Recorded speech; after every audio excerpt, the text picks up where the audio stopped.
नमस्कार, स्वागत है आप सभी का प्रदेश के नंबर 1 और सबसे भरोसेमंद news channel India news Haryana पर। मैं हूं आपके साथ राज वर्मा। हमारे खास कार्यक्रम आपका एमएलए लाइव में हम आपके प्रतिनिधि से पूछेंगे हर वो सवाल जो जुड़ा आपके सरोकार से, हलके के विकास से। इंडिया न्यूज हरियाणा पर आपके प्रतिनिधि खुद बताएंगे कि हलके में कितना विकास हुआ है और कितना होने वाला है। चुनाव में किए जनता से कितने वादे अब तक पूरे किए गए हैं और कितने वादे ऐसे हैं जो अभी होने हैं। आज हमारे साथ मौजूद है नारनौद से विधायक। क्या कुछ मुद्दे हैं नारनौद को के जो अभी तक जो वादे किए थे वो कितने पूरे हुए हैं और ऐसे कौन से वादे हैं जो अभी आपने पूरे करने हैं? जी, मैंने नारनौद वालों को कोई वायदा नहीं किया था, किसी किस्म का वायदा नहीं किया था नारनौद वालों से। और दूसरी बात ये थी कि मेरे बनने मुझे बने हुए 2.5 साल के लगभग हो गए। नारनौद में सिर्फ एक मसूदपुर माइनर की वाइडनिंग की मांग थी, उस पे काम चल रहा है बस। और नारनौद में कोई काम नहीं हो रहा है। नारनौद में की जो मुख्य मांग थी नारनौद बाईपास थी, वो उसकी तरफ अभी तक सरकार ने कोई कदम नहीं उठाया है। और सर सरकार भी तो आप ही की है। मेरी कोई सरकार नहीं, सरकार में कुछ नहीं है। जब तक ये कानून जो राजीव गांधी बना गया, गलत कानून, राजीव गांधी ने जो कानून बनाया था वो एंटी डिफेक्शन कानून पास कराया था और उसी के साथ ही एक व्हिप जारी का भी कानून बनाया था। ये देश की आजादी के लिए खतरा है। पहले देश गुलाम था हमारा।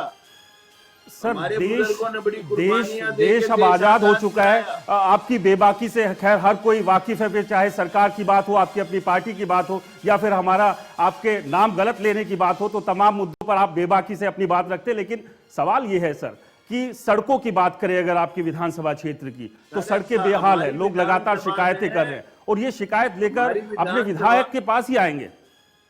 हमारी विधानसभा में जो पहले सड़कें बनी थी चुनाव के वक्त, चुनाव के समय में हमारी एक सड़क बनी थी जो चौड़ी हुई थी आंसी से जींद तक, वो सिर्फ जींद तक ना होके राजस्थल तक चौड़ी हुई थी।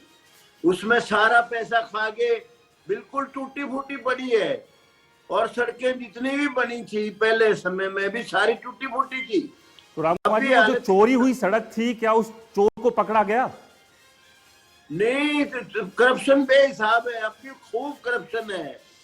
जितनी सड़कें अब भी कहीं भी बन रही है, बनते बनते ही टूट रही है।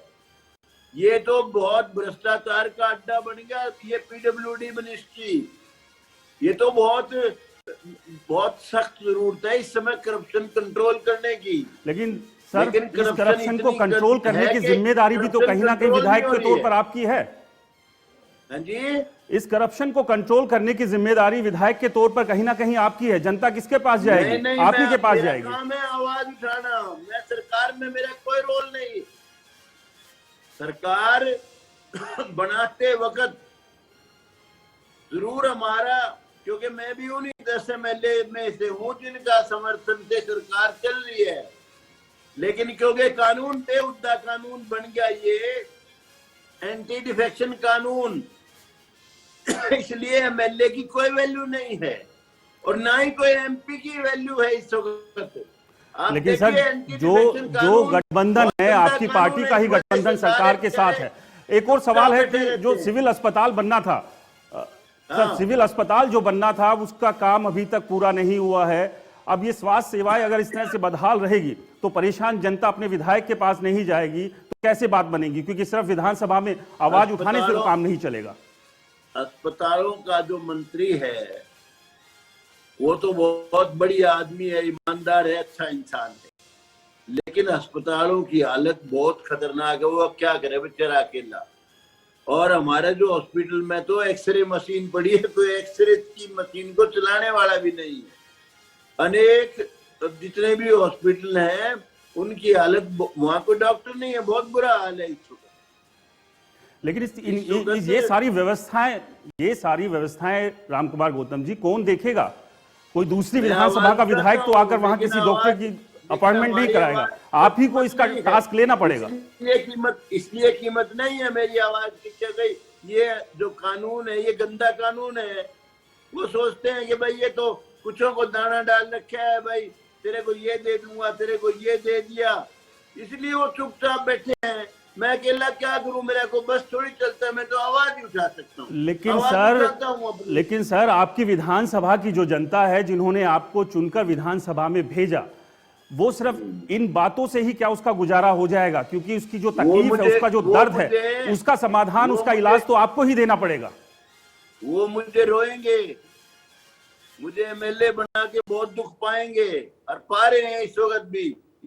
कोई एमएलए कुछ नहीं कर रहा है, सारे एमएलए की पोजीशन बहुत खराब पोजीशन है इस वक्त। एमएलए की कोई कीमत है ही नहीं। एमएलए क्या करेगा, उनको पता है जाने की इनको कहीं जगह है नहीं, या एमएलए से इस्तीफा दे जाओ।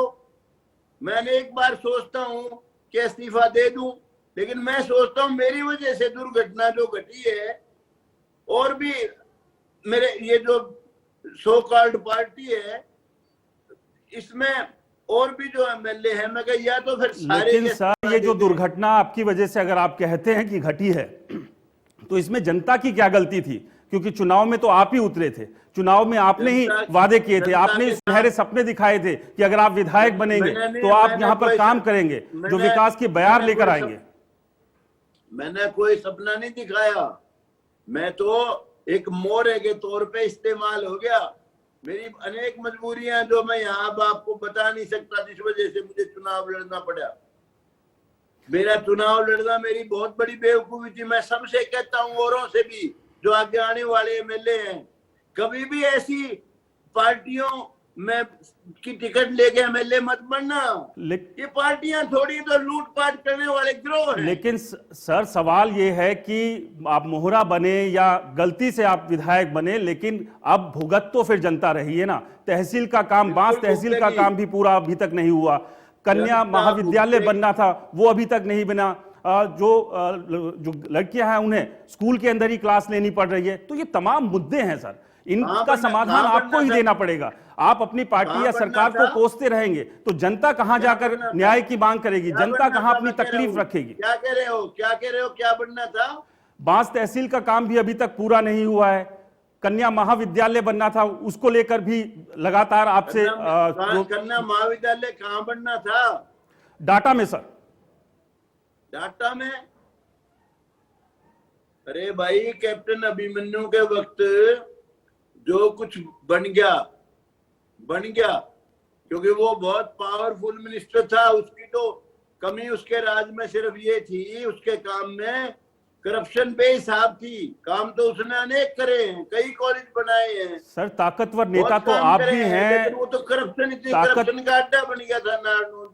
ये ड्रॉबैक था। रामकुमार जी, ताकतवर नेता तो आप भी हैं, जो बेबाकी से अपनी बात रखते हैं, चाहे फिर आपकी अपनी सरकार हो गठबंधन की या फिर अपनी पार्टी हो। अगर गलत है तो वो तमाम बातें आप रखते हैं, लेकिन सवाल ये है सर कि जो जनता है उसका काम इन बातों से नहीं चलेगा। सिर्फ अगर आप ये कह देंगे कि विधानसभा में आप उनके मुद्दे रख रहे हैं और आपकी सुनवाई नहीं हो रही है, बातों से काम चलेगा? इन बातों से बिल्कुल काम नहीं चलेगा, मैं मानता हूं। और जनता के साथ बहुत बड़ी ठगी हुई है। मेरे जैसे आदमी को एमएलए बना दी। ऐसे पार्टियों का एमएलए नहीं बनाना चाहिए। लोगों को बनाना चाहिए, नेशनल पार्टियों के एमएलए बनाए। ये चुटपुट पार्टियों के एमएलए नहीं बनाने चाहिए सर। लेकिन अभी फिलहाल एमएलए आप ही हैं, विधायक आप ही हैं, जनता के प्रतिनिधि आप ही हैं, और जनता के प्रतिनिधि होने के नाते आपकी जिम्मेदारी बनती है कि जो तकलीफ है, जो दर्द है आपकी विधानसभा के लोगों का, उसका समाधान आप दें। भाई मेरी बात सुनो। अब इस समय इस देश में किस बात की जरूरत है वो समझ लो मेरी। सारे एमपीओ को, सारे एमएलए को देश की आजादी की दूसरी लड़ाई लड़नी पड़ेगी। इस एंटी डिफेक्शन कानून से जब तक निजात नहीं पाएंगे ना देश में तरक्की होगी। अभी दूसरी या तीसरी आजादी की बात नहीं है। बात यह है कि आपकी विधानसभा में विकास जो होना है, अब आप ही अगर सरेंडर कर देंगे, आप ही ये मान लेंगे कि आपकी विधानसभा में आप विकास नहीं करा पा रहे हैं, कहीं ना एक गलती के तौर पर अगर आप इसे देख रहे हैं, तो बड़ा सवाल आकर खड़ा हो जाता है कि जनता ने क्या भूल की थी, क्योंकि विधायक उन्होंने ही आपको अपना चुना है। जनता से तो भूल हुई है, मैं तो पहले ही कह रहा हूं भाई, जनता से तो गलती होगी, जनता भुगतेगी मेरे सर, जैसे लेकिन को अभी MLA 2.5 बना साल के। से ज्यादा का वक्त और है, इस भूल चूक में ही अगर उलझे रहेंगे तो ये 2.5 साल भी जो है, क्या इसी तरह से आप बेबस छोड़ देंगे जनता को? क्योंकि कुछ तो विजन और लेकर चल रहे होंगे, कुछ ऐसे काम और होंगे जिसे जो लगता है आपको कि नहीं, जाते जाते मैं कम से कम अपनी विधानसभा के लोगों के लिए ये रात भर काम तो करके जाऊं। मैंने हर सेशन में आवाज उठाई है, मनोहर लाल खट्टर जी से कहा है, भाई सब डिवीजन किसी क्रम का नहीं जब तक इसमें कोर्ट नहीं है। उन्होंने कोई ध्यान नहीं दिया मेरी तरफ। मैंने कहा कि भाई नारनौंद में बड़ी भारी दिक्कत है लोगों को, नारनौंद बाईपास, नारनौंद का जो PWD मिनिस्टर है वो उसको बनने ही नहीं दे रहा, चक्कर पे चक्कर घुमा रहा है, 2.5 साल हो गए। मैं क्या करूं, मेरा कोई बस थोड़ी चलता है। उसको 14 महकमे दे रखी, उस पर समझ नहीं पा रहे हैं, उसका काम ही किसी और किस्म का है वो। लेकिन आरोप प्रत्यारोप के बीच बात वही है कि आरोप प्रत्यारोप के बीच, आपकी इसी झगड़े के बीच जनता कहां जाएगी? विधायक के तौर पर कहीं ना कहीं आपकी अपनी भी जिम्मेदारी होगी, अपनी उस जिम्मेदारी के तौर पर बहुत से ऐसे काम हैं जो आप अपनी जनता के लिए कर सकते हैं। एक मरहम तो कम से कम अपनी जनता को दे सकते हैं, अगर जिस विकास की आप बात कर रहे हैं नहीं आप करा पा रहे हैं।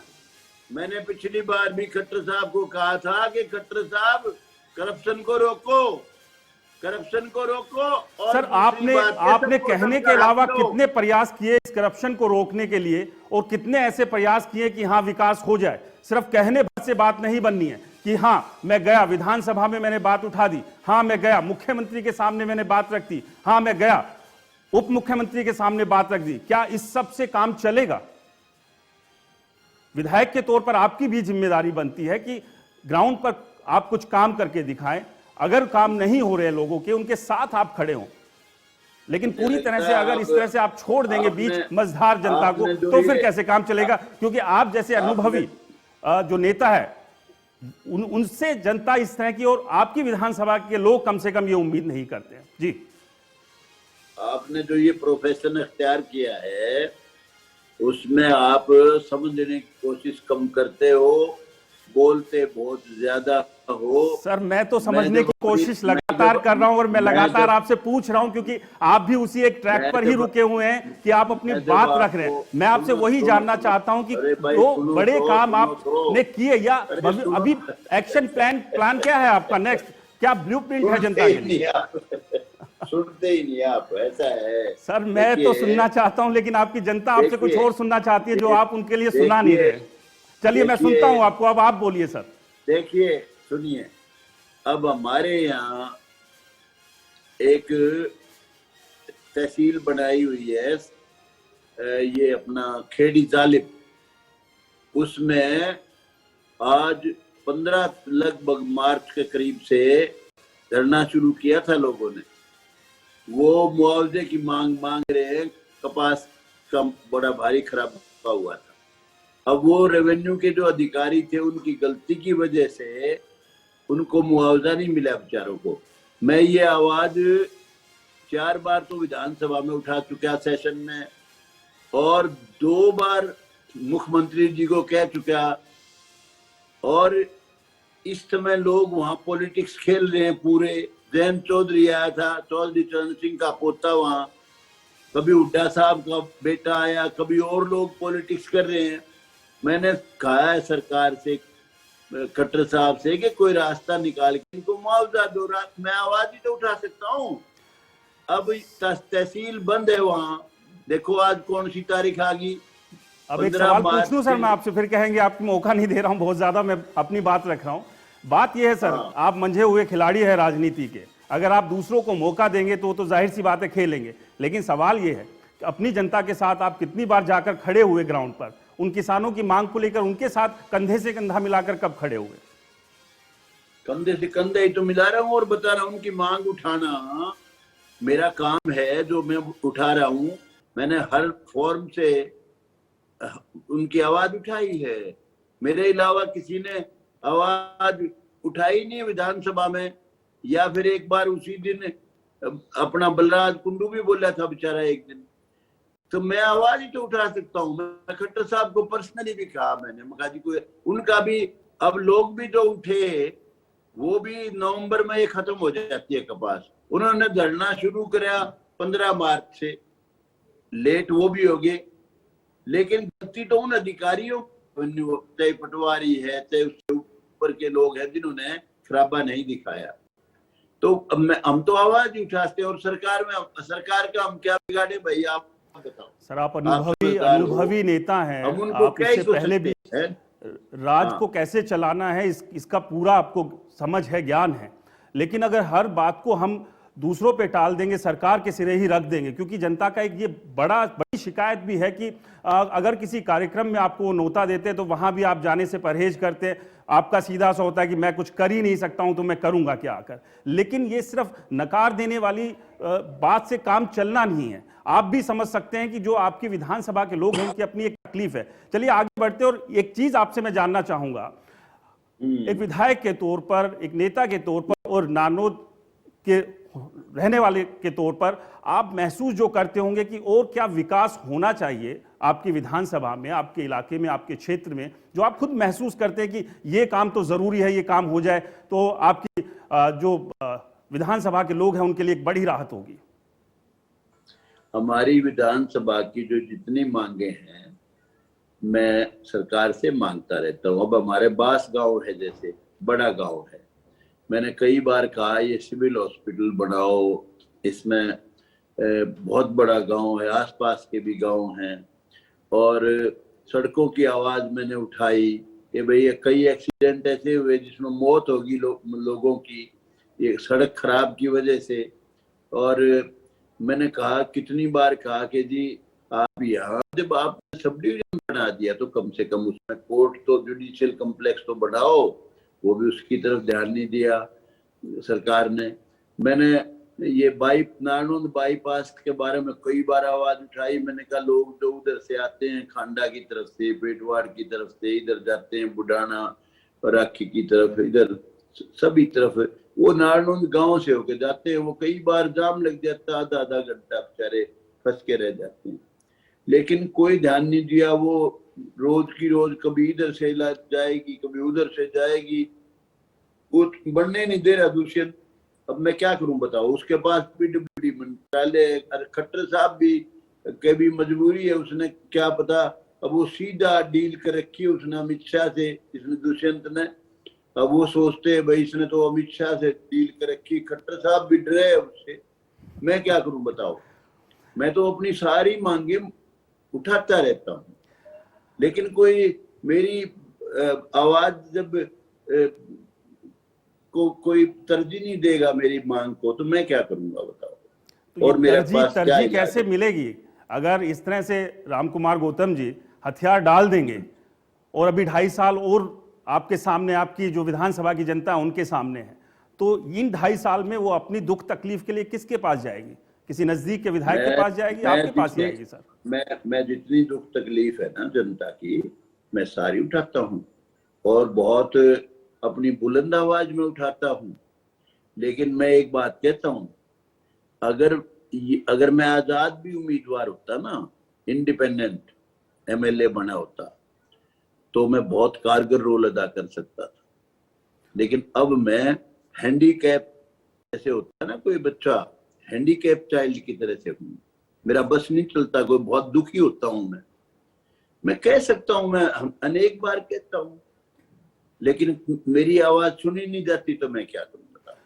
लेकिन सर आपकी जनता और सभी लोग ये उम्मीद कर रहे हैं कि आप अपनी आवाज को जो उठा रहे हैं, आप उन जनता की आवाज को जो विधानसभा तक पहुंचाने का काम कर रहे हैं, उसके एंड रिजल्ट भी मिले, नतीजे भी मिले। सिर्फ ये बातें कह देने से काम नहीं चलेगा। एक आखिरी सवाल, तमाम खामियां तो आपने बता दी कि आपको काम नहीं करने दिया जाता है, फिर चाहे वो जनता की गलती हो या किसी और की गलती हो, लेकिन रामकुमार गौतम क्या समाधान यहां पर समझते हैं कि इसका समाधान क्या है? क्या जनता और 2.5 साल इसी तरह से उन्हें छोड़ देंगे, आप बेसहारा छोड़ देंगे? नारनौंद की जनता जब तक मैं एमएलए हूं, नारनौंद की नहीं, अनेक जगह की, वो पिसती रहेगी जब तक वो जो जनता वाले हमारे भाई हैं वो वोट सोच समझ के नहीं देंगे, तो यूं समझो वो बेचारे पछताते ही रहे। मेरे जैसे आदमी को एमएलए बना दिया तो वो बेचारे पछताएंगे, क्योंकि मैं किसी दिन का भी नहीं हूँ, किसी कर्म का भी नहीं हूँ। सर, ये तो आपको लगता है जनता ने एक भरोसा जताया था आप पर, और अगर उसी जनता को कटघरे में खड़ा कर देंगे तो ये बड़ा निराशाजनक है आपकी उसी जनता के लिए जिसने आपको विधानसभा तक पहुंचाने का काम किया। खैर, अभी समय की कमी है राम कुमार गौतम जी, फिलहाल हमारे इस खास कार्यक्रम में इतना ही। आप हमारे साथ जुड़े उसके लिए बहुत बहुत धन्यवाद, और अपने बात आपने बड़ी बेबाकी से रखी, चाहे फिर वो कुछ तकलीफें थी। आपका मानना है कि आप जनता तक की आवाज को विधानसभा तक पहुंचा रहे हैं, लेकिन बड़ा सवाल यही है कि जनता तक वो जो रिलीफ है, जो विकास है, वो पहुंचना चाहिए, वो नहीं पहुंच रहा है। फिलहाल आपका एमएलए में इतना ही, लेकिन आप कहीं मत जाइए, देखते रहिए इंडिया न्यूज़ हरियाणा।